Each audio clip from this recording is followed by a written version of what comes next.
নমস্কার, welcome to CBC और competitive biology commando. আমি প্রলয় ঘোষ। আজকে এএনএম জিএনএম নার্সিং এক্সামিনেশনের প্রস্তুতি পর্বের ম্যাথের প্রথম ক্লাস। এই ক্লাসে আমরা সংখ্যা তত্ত্ব নিয়ে জানব। তো আমরা ছোট থেকেই বিভিন্ন সংখ্যা পড়ে আসছি, 1 2 3 4 5 6 7 8 এরকম, এবং আমরা ঋণাত্মক সংখ্যা পড়ে আসছি, -1 -2 -3 এরকম, এবং আমরা পড়ে আসছি শূন্য, এগুলো পড়ে আসছি। তো এবার এই যে বিভিন্ন যে সংখ্যা আমরা পড়ছি তাদের মধ্যে কিন্তু ডিফারেন্স রয়েছে। তো কি ডিফারেন্স রয়েছে সেইটা নিয়েই আজকের ক্লাস। তো আজকের ক্লাসের টপিকস হচ্ছে সংখ্যা তত্ত্ব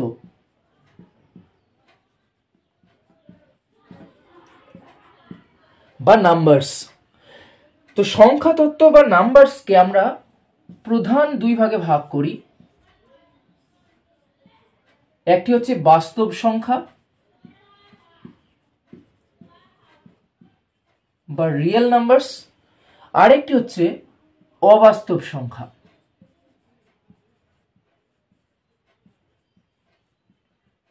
বা বলা হয় imaginary numbers.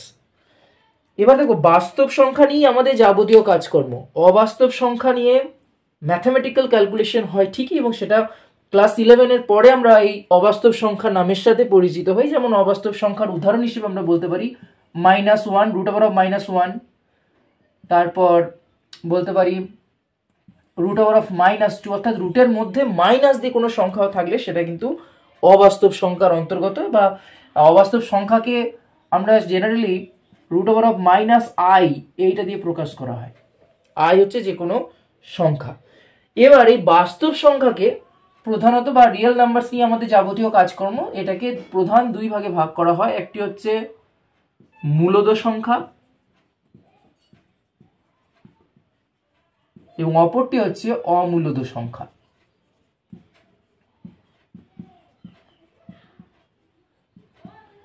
For your information, এই মূলদ সংখ্যা তাদেরকেই বলা হয় না যে সমস্ত সংখ্যাকে p/q আকারে প্রকাশ করা হয় যেখানে q ≠ 0, অর্থাৎ কিউর মানটা শূন্য হলে হবে না। অন্যদিকে অমূলদ সংখ্যা মানে যে সমস্ত সংখ্যাকে p/q আকারে প্রকাশ করাই যায় না, অর্থাৎ সেই সংখ্যাকে আমরা p/q আকারে প্রকাশই করতে পারবো না। যেমন উদাহরণ হিসেবে আমরা বলতে পারি √2। যেমন যদি বলা হয় মূলদ সংখ্যা কি 1, অবশ্যই 1, তখন আমি 1/1 = 1 পেতে পারি কিনা? পেতে পারি। তো তাহলে দেখো এখানে কিন্তু q ≠ 0। যদি আমি বলি 1/0, সেটা কি বটে? অবশ্যই নয়, তার কারণ আমি বললাম যে q ≠ 0, অর্থাৎ কিউর মান কখনো শূন্য হবে না।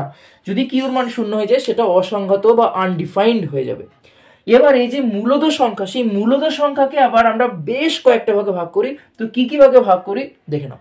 যেমন মূলদ সংখ্যা হিসেবে আমরা উদাহরণ হিসেবে বলতে পারি 2/3 একটা মূলদ সংখ্যা, 3/4 একটা মূলদ সংখ্যা, ঠিক আছে, 1/4 এটাও একটা মূলদ সংখ্যা। এগুলো সবই মূলদ সংখ্যা। এবার মূলদ সংখ্যার আন্ডারে আমরা বিভিন্ন ভাগ পড়তে পারি। সেগুলো কি? 1 নাম্বার হচ্ছে স্বাভাবিক সংখ্যা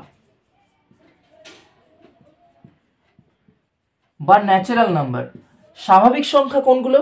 না, এটা কিন্তু মূলদ সংখ্যার একটা ভাগ না। স্বাভাবিক সংখ্যা হচ্ছে শূন্য বাদে 1 থেকে শুরু করে 1 2 3 4 এরকম করে শুরু করে একদম ইনফিনিটি, অর্থাৎ সমস্ত ধনাত্মক সংখ্যাগুলোই হচ্ছে, ধনাত্মক পূর্ণ সংখ্যাগুলোই হচ্ছে অ্যাকচুয়ালি স্বাভাবিক সংখ্যা, যেখানে শূন্য থাকবে না।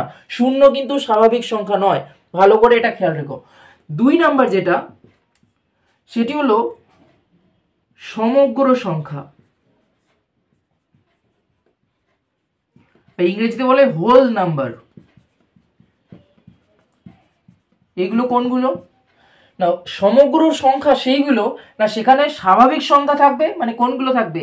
1 2 3 4 থেকে একদম শুরু করে ইনফিনিটি পর্যন্ত সমস্ত ধনাত্মক যে সংখ্যাগুলো রয়েছে তার সাথে শূন্য যোগ, অর্থাৎ শূন্য সহ সমস্ত স্বাভাবিক সংখ্যাকে আমরা একত্রে বলতে পারি সমগ্র সংখ্যা বা হোল নাম্বার। অর্থাৎ সমগ্র সংখ্যা সমান আমরা বলতে পারি শূন্য প্লাস স্বাভাবিক সংখ্যা। 3 নাম্বার যেটি মোস্ট ইম্পর্টেন্ট, সেটা হচ্ছে পূর্ণ সংখ্যা, বা এটাকে আমরা ইংরেজিতে বলে ইন্টিজার। পূর্ণ সংখ্যা কোনগুলো?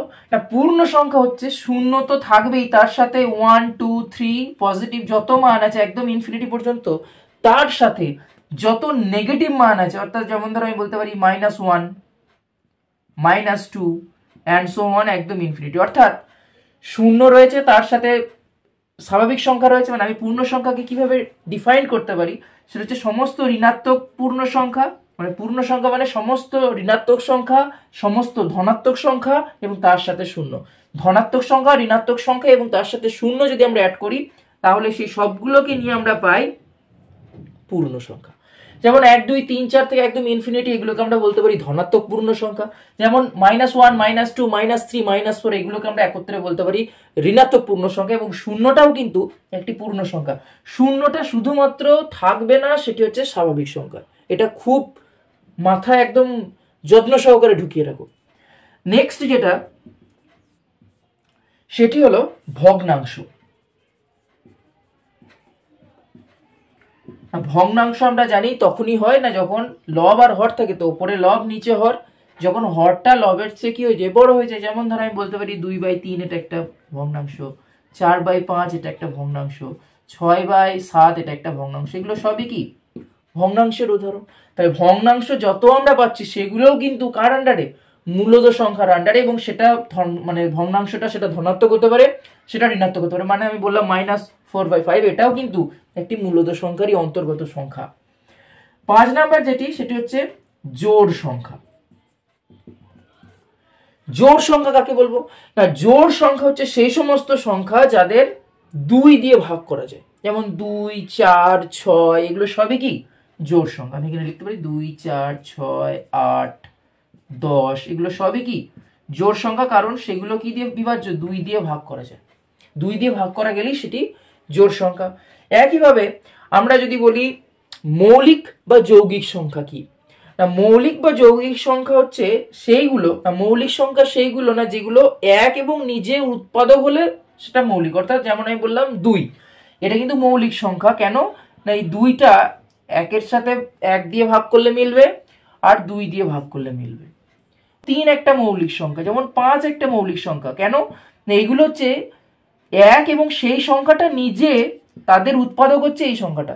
যেমন আমি বললাম 1 ও 5, দেখো 1 আর 5 দিয়ে একমাত্র তুমি উৎপাদক হিসেবে 5-এর উৎপাদক 1 আর 5, এর বাইরে কিন্তু নয়। কিন্তু 10 কিন্তু একটা মৌলিক সংখ্যা নয়, তার কারণ 10-এর উৎপাদক কি হতে পারে, দেখো তুমি 10কে ভাঙো, 2 5 10, তাহলে দেখো 1 হচ্ছে 2 হবে 5 হবে।